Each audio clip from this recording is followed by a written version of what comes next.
Next up, we're delighted to be joined in the studio by Midwich CEO, is Bobby Swartz. Welcome to the show. Thank you very much for having me. All right, so we were talking a little off camera. You have to tell the audience, how many steps did you get in yesterday, Bobby? Only 22,000. I was disappointed. All right. I was going for 30. You could have done a little bit better, so you still have today. We'll work on it. Yeah. What are you up to today? Have you looked? I haven't looked. I like it to be a surprise at night. Okay, yeah. We have some errands. There's some things you can do for us while we're here at the set. So Coffee? we'll Yeah. up that. A little bit stronger, but we're on the right path. So for those who might not be familiar with your recent announcement, can you share a little bit about the rebrand with Starin to Midwich, and how do you see this transition enhancing customer experience and strengthening the company's global presence?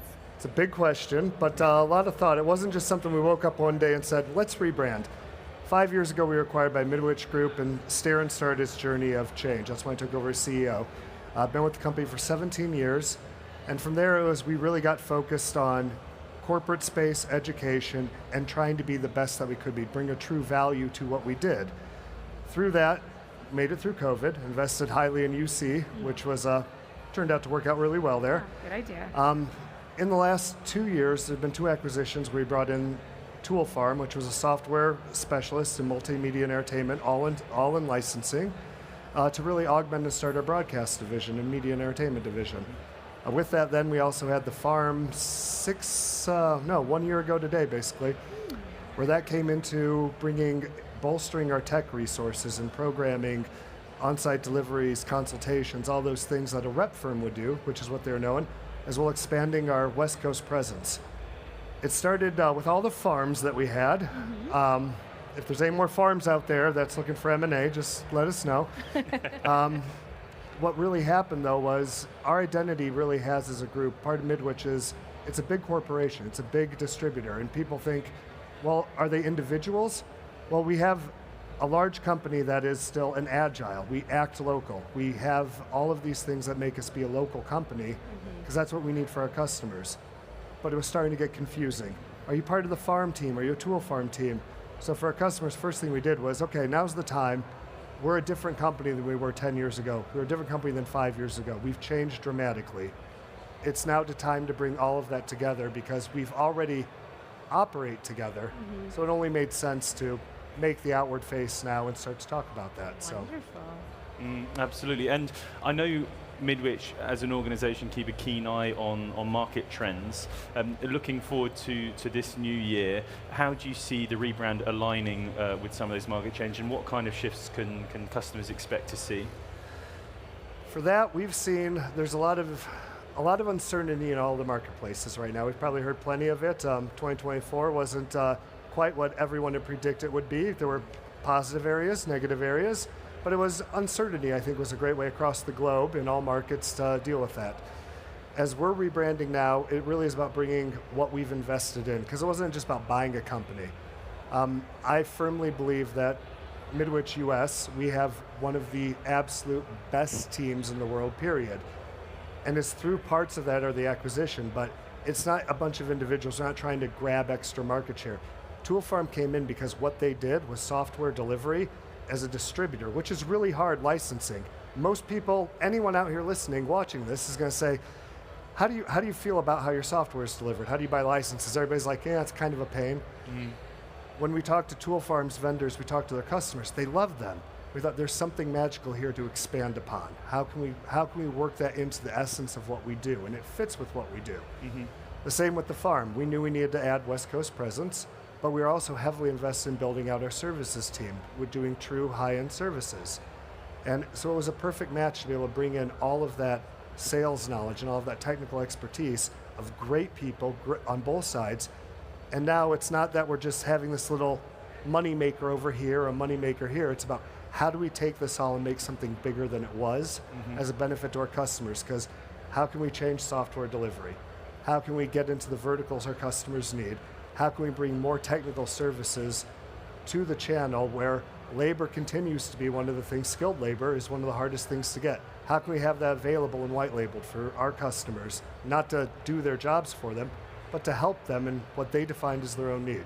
So combining it is to remove some of the confusion and say, we do all of this. It's not one area or another. It is who we are as an entire company.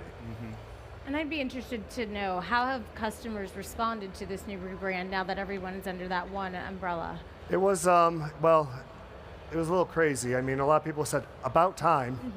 So it was pretty straightforward. We caught everyone a little bit by surprise, but the reality is I think naturally people saw this progression coming. So it's just another evolution in what we've done. So it doesn't really change much of what our go-to markets are taking care. It's just about now having more consistency and really starting to get loud about what we've built these years and where we're going, what we want to do. So That's fantastic. Absolutely. So obviously with any major rebrand, customers often wonder about the leadership and the structural changes and everything like that. What can you share to sort of reassure them about continuity within the company?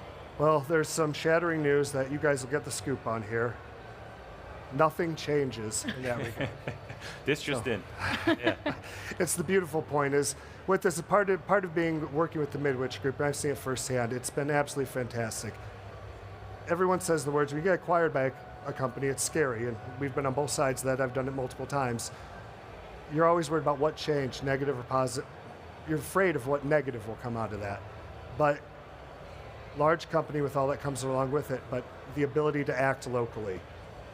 Nothing will change here, just like nothing has changed through the Starin acquisition to Midwich.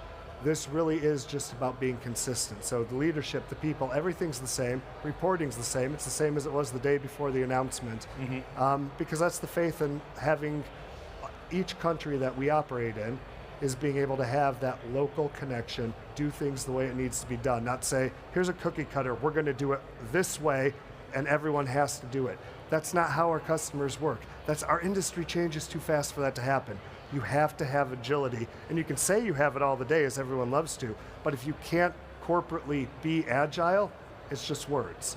So finding that balance is what's important about this, and that's what I don't want to be lost is, oh, we're becoming something different, because what we are has been really good and getting better every day, and it's always about constant improvement.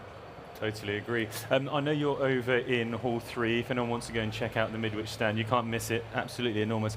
I know that you've also been pacing the show floor. You've been back and forth. But in terms of your team who are on the booth, what have they seen? What's the energy like? How has the response been on the booth there? From my walking around, the everyone else says, everyone's getting a little hoarse, a little froggy for these last day, which is great. As expected, yeah. Everyone is running around full speed. And it seems like everyone has a very optimistic attitude coming into this year. We've seen a lot of change. I think that's going to continue. But again, as long as we're all agile as an organization, as an entire partnership of AV brothers and sisters, there's opportunities to be had. So. Well, Definitely. fantastic. Well, we're so excited to have you here. Thank you so much, Bobby, and we're just thrilled about the rebrand and hopeful that you get 30,000 steps today to make up for what you couldn't achieve yesterday. We're going to work on it. Let's go 40. Okay, we're going to go for 40. Wonderful. Thanks.